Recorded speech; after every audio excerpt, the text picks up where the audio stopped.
My name is Glenn Toby, celebrity sports agent, manager, music, CEO, entertainment, and philanthropy is my specialty. I grew up in Brooklyn. I was born in Brooklyn, and at about 8 years old, my mother had a nervous breakdown. She was struggling with finance. We became homeless. They took all of my toys, furniture, every single thing that we owned was put in the street. We were dispossessed. And I remained homeless and in unstable living conditions from 8 years old to the 7th grade. I lived on trains. I used to, after school, I would babysit myself. My brother and I would be on the train doing our homework on the train.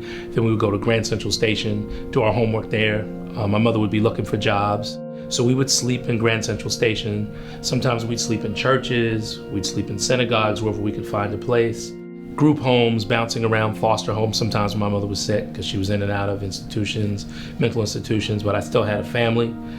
You know, whether it was neighbors, whether it was distant relatives, close relatives, so we'd bounce around a little bit. My mother was pleased to hear, whatever condition she was in, she was pleased to hear that we were doing well.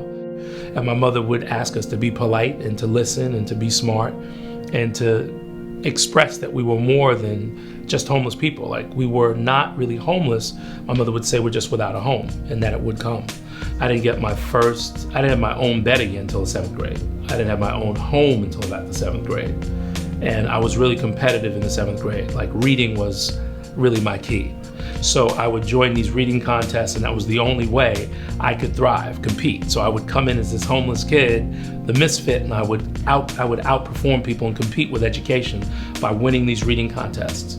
And with these reading contests, I would see the adulation from my family, my mother being proud, as she was, she had made a full recovery. Then I'd say at the 7th grade, I made a conscious decision that I'd never be hungry again, my mother would not be homeless again, and I applied myself. I had an interest in music and sports. Music became my turnkey. And I continued to read, I continued to study, I continued different disciplines, martial arts, learning about music, realizing that the world was bigger than my block, bigger than my house, bigger than my neighborhood. And then about the 7th grade, I got involved in this new thing that they called hip hop. We didn't know it was hip hop. And my name was Sweety G. I was from Queens at the time. I come from the same neighborhood as Russell Simmons, Run DMC, LL Cool J. And through music, that was the path that I became a promoter, a rapper. Then I eventually went on to writing songs, producing hit records.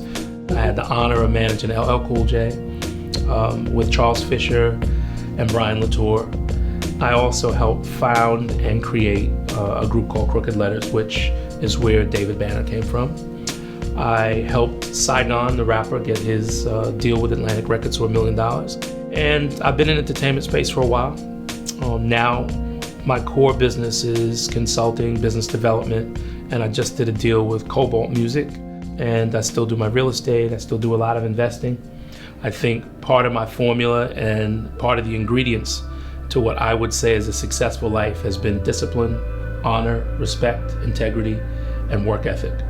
I think I give my parents credit. I live with my mother and my grandmother, so I never saw my father. My father died. I never met my father. He saw me when I was a child, but he died early. It was part of the reason of the disruption.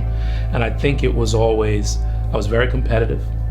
I saw how hard my mother worked and fought the system. I saw how she struggled to maintain her sanity. Whew.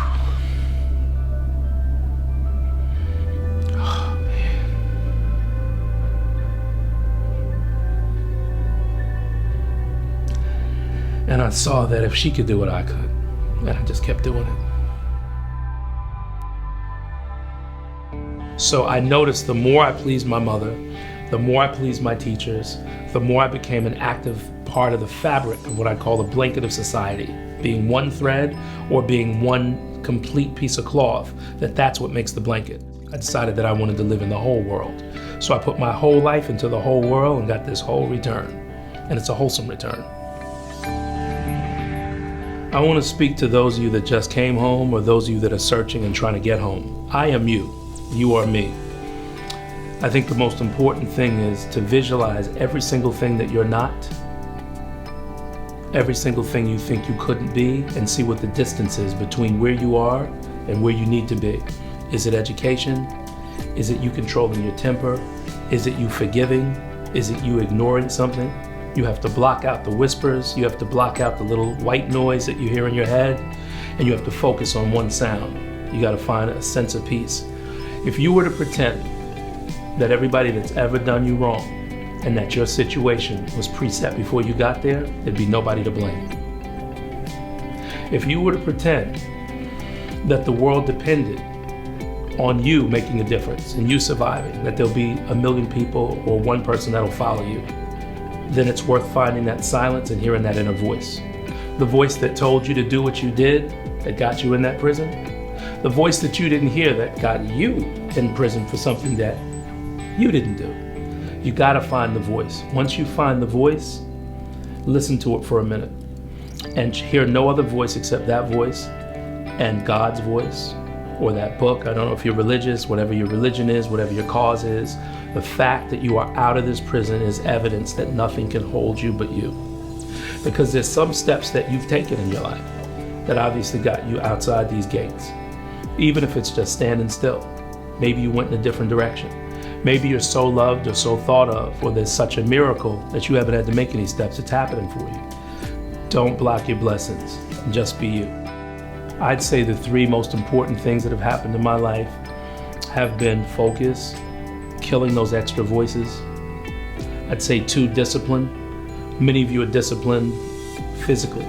That physical discipline, the same discipline that you need to swell up to be able to protect yourself or to maintain your physical presence, is the same physical control you need not to throw that first punch. The same discipline that you need to be able to communicate with your family and let them know that you're good. The same communication, that quiet communication that you give when you're in the lunchroom or when you're in lockup or when you're in the yard, where you can give that look that says, don't bother me, or that look like I'm okay. Try some other looks.